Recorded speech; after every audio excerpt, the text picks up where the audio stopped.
ನಮಸ್ತೆ ಕರ್ನಾಟಕ ಜಾಕಿ ವಾಹಿನಿಗೆ ಸ್ವಾಗತ. ನಾನು ರಾಜೇಶ್ ದಾಸಪ್ಪನವರು. ಈ ಮೂಲಕ ನಾಡಿನ ಜನತೆಯೊಂದಿಗೆ ನಾನು ಹಂಚಿಕೊಳ್ಳಲೇಬೇಕಾದಂಥ ವಿಷಯ ಏನೆಂದರೆ, ಯಾವುದೇ ಸರ್ಕಾರಗಳಿರಲಿ, BJP ಸರ್ಕಾರನೇ ಇರಲಿ, ಕಾಂಗ್ರೆಸ್ ಸರ್ಕಾರನೇ ಇರಲಿ, ಅಥವಾ ಆಮ್ ಆದ್ಮಿ ಪಕ್ಷನೇ ಇರಲಿ, ಅಥವಾ ಸಮ್ಮಿಶ್ರ ಸರ್ಕಾರಗಳೇ ಇರಲಿ, ನೀವು ವೆಲ್ಫೇರ್ ಓರಿಯೆಂಟೆಡ್ ಆಗಿರ್ತಕ್ಕಂಥ ಪ್ರೋಗ್ರಾಮ್ಗಳನ್ನು ಘೋಷಣೆ ಮಾಡಿ. ಯಾಕೆಂದರೆ ನಾವು ರಚನೆ ಮಾಡ್ತಾ ಇರ್ತಕ್ಕಂಥ ಸರ್ಕಾರಗಳು ವೆಲ್ಫೇರ್ ಗೌರ್ಮೆಂಟ್ಸ್.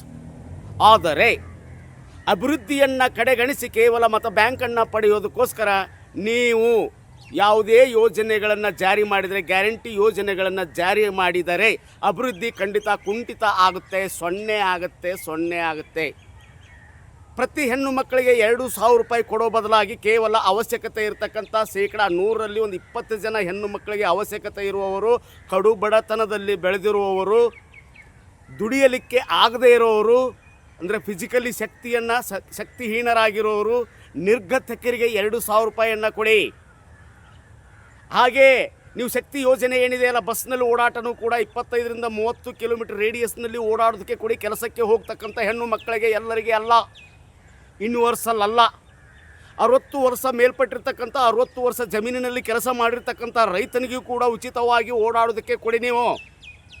ಅದು ಏನಾಗುತ್ತೆ, ವೆಲ್ಫೇರ್ ಓರಿಯೆಂಟೆಡ್ ಪ್ರೋಗ್ರಾಮ್ ಅನಿಸುತ್ತೆ. ಪ್ರತಿ ಮನೆಯಲ್ಲಿ ಅಂದರೆ BPL ಅಥವಾ ಬಡತನ ರೇಖೆಗಿಂತ ಕೆಳಗಡೆ ಇರ್ತಕ್ಕಂಥ ಮಗುವಿಗೆ 5 ವರ್ಷ ಉಚಿತ ಶಿಕ್ಷಣವನ್ನು ಕೊಡಿ ನಿಮ್ಮ ಸರ್ಕಾರ ಇದ್ದಾಗ. ಅದು ಎಂಜಿನಿಯರಿಂಗ್ ಆದರೂ ಓದ್ತಾ ಇರ್ಬೋದು, ಮೆಡಿಕಲ್ ಆದರೂ ಓದ್ತಾ ಇರ್ಬೋದು, PUC ಆದರೂ ಓದಲಿ, ಡಿಗ್ರಿ ಆದರೂ ಓದಲಿ, ಯಾವುದೇ ವ್ಯಾಸಂಗವನ್ನು ಮಾಡಲಿ, ಉಚಿತವಾಗಿ ಕೊಡಿ BPL ಕಾರ್ಡ್ ಹೋಲ್ಡ್ರಿಗೆ 5 ವರ್ಷಗಳವರೆಗೆ. ನಿಮ್ಮ ಗ್ಯಾರಂಟಿ ಯೋಜನೆಗಳಲ್ಲಿ ಇದು ಒಂದಾಗಲಿ. ಆದರೆ ನಿಮ್ಮ ಗ್ಯಾರಂಟಿ ಯೋಜನೆಗಳು ಏನಾಗ್ತಾ ಇದ್ದಾವೆ ಅಂತಂದರೆ, ಅದು ಏನೋ ಮಾಡಂದರೆ ಏನೋ ಮಾಡ್ತಾ ಇರುವಂಥ ಆಗ್ತಾಯಿದೆ. ಹೇಗೆ ಅಂತಂದರೆ, ಕೆಲವೊಂದಿಷ್ಟು ಜನಗಳಿಗೆ ಮಾತ್ರ ಇದು ಅವಶ್ಯಕತೆ ಇದೆ, ಎಲ್ಲ ಜನರಿಗೆ ಇದು ಅವಶ್ಯಕತೆ ಇಲ್ಲ. ಶಕ್ತಿ ಯೋಜನೆ ಆಗಿರಬಹುದು, ಗೃಹಲಕ್ಷ್ಮಿ ಯೋಜನೆ ಆಗಿರಬಹುದು, ಹಾಗೆ ಉಚಿತ ವಿದ್ಯುತ್ತನ್ನು ಕೊಡುವುದನ್ನು ಕೂಡ ಆಗಿರಬಹುದು. BPL ಕಾರ್ಡ್ ಇರತಕ್ಕಂಥ ಬಡ ಮತ್ತು ಮಧ್ಯಮ ವರ್ಗದವರಿಗೆ ಕೊಡಿ. ಮೊದಲು BPL ಕಾರ್ಡ್ ಯಾರಿಗೆ ಕೊಡಬೇಕು, ಯಾರಿಗೆ ವಿತರಣೆ ಮಾಡಬೇಕು ಎನ್ನುವುದು ಸರ್ಕಾರ ಮಟ್ಟದಲ್ಲಿ ಗಂಭೀರವಾಗಿ ಚರ್ಚೆ ಆದ ಮೇಲೆ ಅನುಭವಿ ಅಧಿಕಾರಿಗಳ ತಂಡದೊಂದಿಗೆ ಯಾರಿಗೆ ರಿಯಲ್ ಆಗಿ BPL ಕಾರ್ಡ್ ಮುಟ್ಟಬೇಕು, ಅವಶ್ಯಕತೆ ಇಲ್ಲದವರು, ಹೆಚ್ಚು ಆದಾಯ ಇರತಕ್ಕಂಥವರು BPL ಕಾರ್ಡನ್ನು ಪಡೆದರೆ ಸರ್ಕಾರದಲ್ಲಿ ಒಂದು ನಿಯಮ, ಒಂದು ಕಾನೂನನ್ನು ಹೊರಡಿಸಿ, ಸುಮ್ಮನೆ BPL ಕಾರ್ಡ್ ಪಡೆಯೋದನ್ನು ನೀವು ಶಿಕ್ಷೆಯನ್ನು ಕೊಡುತ್ತೇವೆ, ದಂಡವನ್ನು ಹಾಕುತ್ತೇವೆ ಎನ್ನುವ ನಿಯಮವನ್ನು ತೆಗೆದುಕೊಂಡು ಬನ್ನಿ. ಎಲ್ಲರಿಗೂ BPL ಕಾರ್ಡ್ ಬೇಡ. ಒಂದು 100 ಕುಟುಂಬಗಳಿದ್ದರೆ 30ರಿಂದ 40 ಕುಟುಂಬಗಳಿಗೆ ಮಾತ್ರ BPL ಕಾರ್ಡಿನ ಅವಶ್ಯಕತೆ ಇದೆ. ಇನ್ನು ಉಳಿದಂಥ ಕುಟುಂಬಗಳಿಗೆ BPL ಕಾರ್ಡಿನ ಅವಶ್ಯಕತೆ ಇಲ್ಲ. ಯಾರ ಮನೆಯಲ್ಲಿ ವೈಟ್ ಬೋರ್ಡ್ ಕಾರ್ಗಳಿದಾವಲ್ಲ ಅವರಿಗೆ BPL ಕಾರ್ಡಿನ ಅವಶ್ಯಕತೆ ಇಲ್ಲ. ಯಾರಿಗೆ 10 ಎಕರೆ 20 ಎಕರೆ 30 ಎಕರೆ ನೀರಾವರಿ ಜಮೀನು ಅಥವಾ ಡ್ರೈ ಲ್ಯಾಂಡ್ ಇದ್ದರೆ ಅವರಿಗೆ BPL ಕಾರ್ಡಿನ ಅವಶ್ಯಕತೆ ಇಲ್ಲ. ಶಕ್ತಿ ಯೋಜನೆಯೂ ಕೂಡ ಹಾಗೆ 25ರಿಂದ 30 ಕಿಲೋಮೀಟರ್ ರೇಡಿಯಸ್ನಲ್ಲಿ ಮಾತ್ರ ಶಕ್ತಿ ಯೋಜನೆಯನ್ನು ಕೊಡಿ ಕೆಲಸ ಮಾಡ್ತಕ್ಕಂಥ ಹೆಣ್ಣು ಮಕ್ಕಳಿಗೆ, ಉಳಿದವರಿಗೆ ಬೇಡ. ಹಾಗೆ ಉಚಿತವಾಗಿ ಶಿಕ್ಷಣವನ್ನು ಕೊಡಿ 5 ವರ್ಷಗಳವರೆಗೆ. ಎಂಜಿನಿಯರಿಂಗೇ ಇರಬಹುದು, ಮೆಡಿಕಲ್ಲೇ ಇರಬಹುದು, ಇನ್ಯಾವುದೇ ತರಗತಿಯಲ್ಲಿ ಓದ್ತಾ ಇರಲಿ ಮಗು, ಅವರಿಗೆ ಉಚಿತವಾದ ಶಿಕ್ಷಣವನ್ನು ಕೊಡಿ. ಇದು ಒಂದು. ಏನೇದ್ದು, BJPಯವರು ಕೊಟ್ಟಿರುವಂಥ ಕಾಂಗ್ರೆಸ್ನವರು ಕೊಟ್ಟಿರುವಂಥ ಆಮ್ ಆದ್ಮಿ ಪಾರ್ಟಿಯವರು, ಆಮ್ ಆದ್ಮಿಯವರು ಕೊಟ್ಟಿರುವಂಥ BJPಯವರು ನೀವು ಗ್ಯಾರಂಟಿ ಯೋಜನೆಗಳನ್ನು ಜಾರಿ ಮಾಡ್ತಾ ಹೋದರೆ ಅಭಿವೃದ್ಧಿಯ ಕನಸು ನುಚ್ಚು ನೂರಾಗುತ್ತೆ. ಭಾರತ ಅಭಿವೃದ್ಧಿಯ ದಾಪುಗಾಲನ್ನು ಹಾಕಬೇಕಾಗಿದೆ. ಭಾರತ ಮಾತಿಗೆ ಸೋಲಾಗಬಾರದು. ನಿಮ್ಮ ರಾಜಕೀಯ ಪಕ್ಷಗಳಿಗೆ ಚುನಾವಣೆಯಲ್ಲಿ ಸೋಲಾದರೂ ಪರವಾಗಿಲ್ಲ, ಪಕ್ಷ ಇವತ್ತಿರುತ್ತೆ, ನಾಳೆ ಬರುತ್ತೆ, ನಾಡ್ದು ಹೊರಡುತ್ತೆ. ಆದರೆ ಭಾರತ ಮಾತೆ ಶಾಶ್ವತ ಮಾತೆ, ರಾಜಿ ಆಗಬಾರ್ದು. ಯಾವುದು ಅಭಿವೃದ್ಧಿಯ ವಿಷಯದಲ್ಲಿ ರಾಜಿ ಆಗಬಾರ್ದು ಭಾರತದ ನಾಗರಿಕ. ಇಂಥ ಗ್ಯಾರಂಟಿ ಯೋಜನೆಗಳ ವಿರುದ್ಧ ಮತವನ್ನು ಚಲಾಯಿಸುವುದರ ಮೂಲಕ ಲಂಚದ ಮತ್ತೊಂದು ರೂಪವೇ ಗ್ಯಾರಂಟಿ ಯೋಜನೆ, ಲಂಚಕ್ಕೆ ಮತ್ತೊಂದು ಹೆಸರೇ ಗ್ಯಾರಂಟಿ ಯೋಜನೆ. ಮುಂದಿನ 5 ವರ್ಷಗಳ ಕಾಲ ನಿಮಗೆ ಪ್ರತಿ ತಿಂಗಳು ಲಂಚವನ್ನು ಕೊಡುತ್ತೇವೆ ಅಂತ ಇದರ ಅರ್ಥ. BJPಯವರು ಡೆಲ್ಲಿನಲ್ಲಿ ಸರ್ಕಾರ ಮಾಡಿರ್ಬೋದಾಗಿರ್ಬೋದು, ಅದಕ್ಕಿಂತ ಮೊದಲು ಆಮ್ ಆದ್ಮಿಯವರು ಡೆಲ್ಲಿನಲ್ಲಿ ಸರ್ಕಾರ ರಚನೆ ಮಾಡಿರ್ಬೋದಾಗಿರ್ಬೋದು, ಸದ್ಯ ಕರ್ನಾಟಕದಲ್ಲಿ ಕಾಂಗ್ರೆಸ್ನವರು ಕೂಡ ಸರ್ಕಾರವನ್ನು ರಚನೆ ಮಾಡಿದ್ದಾಗಿರಬಹುದು. ಇದು ಲಂಚ ಬಹುದೊಡ್ಡ ಭ್ರಷ್ಟಾಚಾರ ಅಲ್ಲದೆ ಬೇರೇನೂ ಅಲ್ಲ. ಅಭಿವೃದ್ಧಿ ಕಣ್ಣಿಗೆ ಕಾಣಿಸ್ತಾ ಇಲ್ಲ. ಕನ್ನಡ ನಾಡು ಅಭಿವೃದ್ಧಿಯಾಗಬೇಕಾದರೆ ಗ್ಯಾರಂಟಿ ಯೋಜನೆಗಳನ್ನು ಕಡಿಮೆ ಮಾಡಿ ಅಭಿವೃದ್ಧಿಯನ್ನು ಹೆಚ್ಚಿಗೆ ಮಾಡಿ, ಗುಣಮಟ್ಟದ ಶಿಕ್ಷಣವನ್ನು ಹೆಚ್ಚಿಗೆ ಮಾಡಿ, ಸರ್ಕಾರಿ ಶಾಲಾ ಕಾಲೇಜುಗಳನ್ನು ಅಭಿವೃದ್ಧಿಪಡಿಸಿ, ಸರ್ಕಾರಿ ಆಸ್ಪತ್ರೆಗಳನ್ನು ಅಭಿವೃದ್ಧಿಪಡಿಸಿ, ವೈದ್ಯಕೀಯ ಸೇವೆ ಗುಣಮಟ್ಟದ್ದಾಗಿರಲಿ. ಹಾಗೆ ಕೂಡ ನಾವು ತೆಗೆದುಕೊಳ್ತಕ್ಕಂಥ ಫುಡ್ ಕೂಡ ಆಹಾರವೂ ಕೂಡ ಅಡಲ್ಟ್ರೇಟೆಡ್, ವಿಷವಾ ಆಹಾರ ಆಗಿ, ಕಲುಷಿತ ಆಹಾರವಾಗಿ ಪರಿಣಮಿಸ್ತಾ ಇದೆ. ಉತ್ತಮವಾದ ಗುಣಮಟ್ಟದ ಆಹಾರವನ್ನು ಸೇವಿಸಿದಾಗ ನಮ್ಮ ಆರೋಗ್ಯ ಸುಧಾರಿಸುತ್ತೆ. ಒಂದು ದೇಶದ ನಿಜವಾದ ಸಂಪತ್ತು ಏನಂದ್ರೆ ಆ ದೇಶವಾಸಿಗಳ ಆರೋಗ್ಯ ಸಂಪತ್ತು.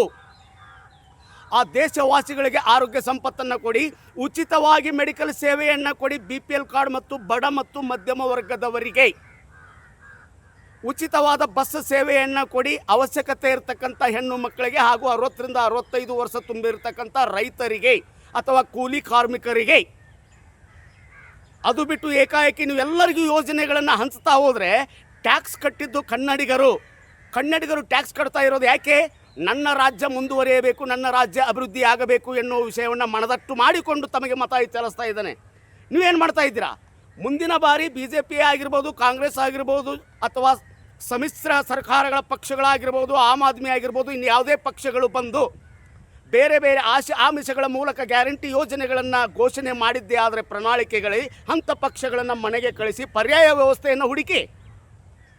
ಇವರಿಂದನೇ ರಾಜ್ಯ ಆಳಬೇಕು, ದೇಶ ಆಳಬೇಕಂತೇನಿಲ್ಲ.